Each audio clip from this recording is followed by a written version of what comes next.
வணக்கம் தனுசு ராசி நண்பர்களே. வரக்கூடிய மாசி மாதத்தில் உங்களுக்கு எந்த மாதிரியான பலன்கள் கிடைக்க போகுது அப்படிங்கிறத தான் இந்த பதிவில் நாம் இப்போ பார்க்க போகிறோம். முதலாவதாக சுக்கிர பகவானை பார்ப்போங்க. சுக்கிரன் உங்களுக்கு 4வது ராசியில் இருக்கிறது மிகப்பெரிய யோகம் பார்த்துக்குங்க.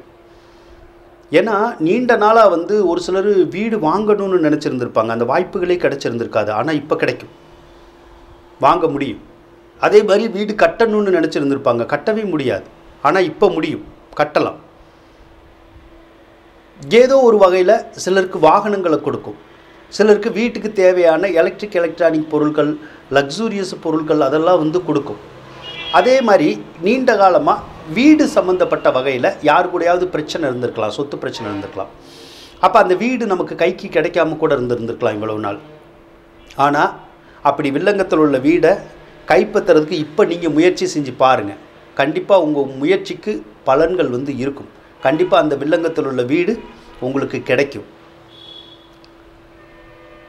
சுக்கிரன் 4வது இடத்துல இருக்கிறது யோக பலன்களை கொடுக்கும். அப்படிங்கிறனால எதிர்பாராத நன்மைகள் கிடைக்கும்.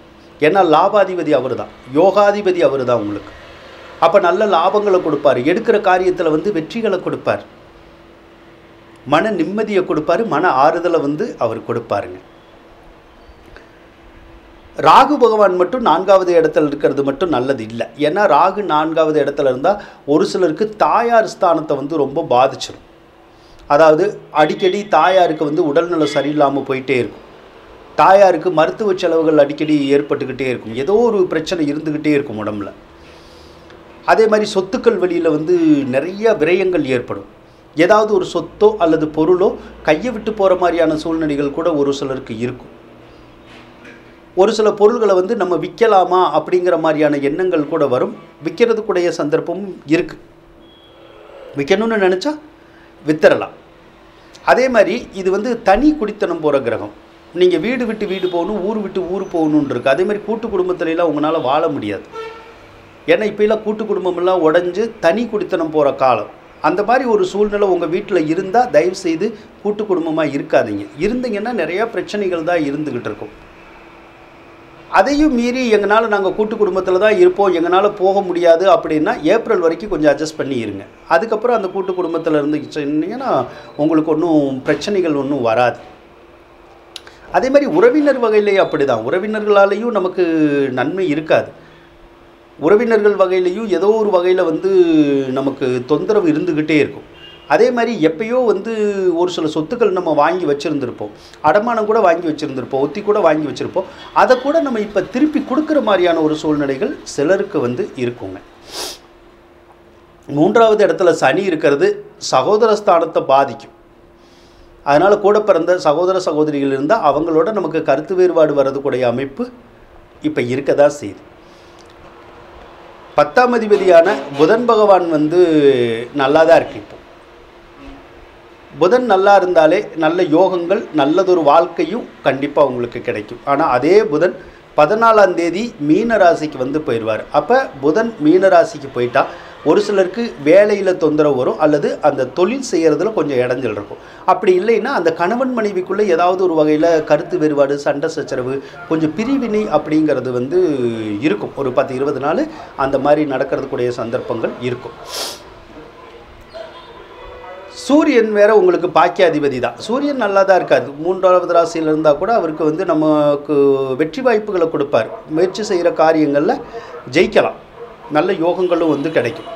செவ்வாய் மட்டும் 7வது ராசியில் இருக்கிறது தற்காலிகமாக உங்களுக்கு செவ்வாய் தோஷத்தை உருவாக்கியிருக்கு. இது ஒரு 2 மாத காலம்தான் இருக்கும். அந்த 2 மாத காலத்துக்குள்ளே ஒரு சிலருக்கு இந்த கணவன் மனைவிக்குள்ள கருத்து வேறுபாடு, சண்டை சச்சரவு ஏதாவது ஒரு வகையில் வந்துடலாம். எப்படி வரலாம்? இப்போ உங்களுடைய கணவனுக்கோ மனைவிக்கோ ஏதாவது ஒரு வகையில் கோபத்தை தரக்கூடிய நிகழ்ச்சிகளோ அல்லது கவலையை தரக்கூடிய நிகழ்ச்சிகளோ திடீர்னு நடக்கும், எதிர்பாராத விதத்தில் நடக்கும். அதனால் அவங்களே பார்த்திங்கன்னா ஒரு மாதிரி அப்செட் ஆகிற மாதிரியான விஷயங்கள் இருக்கும். அவங்களுடைய சொந்தக்காரவங்களுக்கு ஏதாவது பாதிப்பு வந்துடலாம், அல்லது அவங்க கூட பிறந்தவங்களுக்கு ஏதாவது பாதிப்புகள் வந்துடலாம். அல்லது அவங்க வீட்டில் வந்து இந்த ஆயுதங்கள்னால, நெருப்புனால, இதிலெல்லாம் வந்து ஏதாவது மின்சாரத்தினாலெல்லாம் ஒரு சிலருக்கு வந்து பிரச்சனை வந்துடும். இதனாலேயே நமக்கும் அவங்களுக்கும் ஏதாவது கருத்து வேறுபாடு, சண்டை சச்சரவெல்லாம் வந்துடும். ஒரு சிலர் வீட்டில் இருப்போம், ஆனால் சண்டை போட்டிருப்போம். ஓரிரு நாட்கள் கூட பேசாமல் இருக்கிறதுக்குடைய வாய்ப்புகள் வந்து வந்துடும். அதே மாதிரி உங்களுடைய கணவன் அல்லது மனைவி வந்து ஏதாவது தவறுகள் செய்யலாம். அந்த தவறுகள் செய்கிறதுனால அவங்களுக்கும் நமக்கும் கூட ஏதாவது ஒரு சில கருத்து வேறுபாடுகள் வந்து வந்துடும். இந்த ஒரு விஷயத்தில் மட்டும் நம்ம கொஞ்சம் கவனமாக இருக்கிறது நல்லதுங்க. குரு பகவானை பொறுத்தளவுக்கு 6வது ராசியில் தான் இருக்கார். 6வது ராசியில் குரு இருந்தால் ஒரு சிலருக்கு பணத்தட்டுப்பாடு இருக்கும்.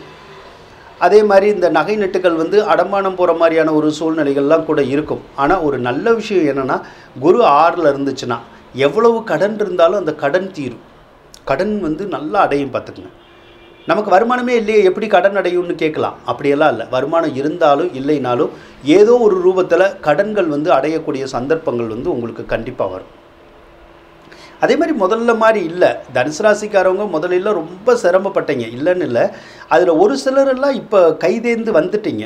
ஓரளவுக்கு கொஞ்சம் இப்போ வாழ்க்கை பரவாயில்லைங்கிற மாதிரியான சூழ்நிலைகளுக்கு வந்துட்டீங்க. இன்னி ஒரு சிலர்னால வர முடியலை. ஆனால் அந்த வர முடியாதவங்கனால கூடி சீக்கிரமே ஒரு நல்ல நிலைமைக்கு வர்றதுக்குடைய அமைப்புகள் இப்போ இருக்க தான் செய்யுது.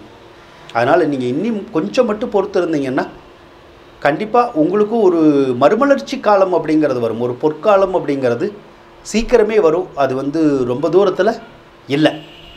அந்த கெட்ட காலம் அப்படிங்கிறது கிட்டத்தட்ட முடிய போகிற நேரம்தான். கேது 10வது இடத்துல இருக்கிறது தொழில் ஸ்தானத்தில் கொஞ்சம் இடைஞ்சல் இருக்கும். ஏப்ரலுக்கு அப்புறம் தொழில் ஸ்தானத்துலேயும் உங்களுக்கு இடைஞ்சல் இருக்காது. அதுக்கப்புறம் உங்களுக்கு வருமானமும் நல்லா தான் இருக்கும், தொழிலும் நல்லா தான் இருக்கும், வாழ்க்கையும் நல்லா தான் இருக்கும்.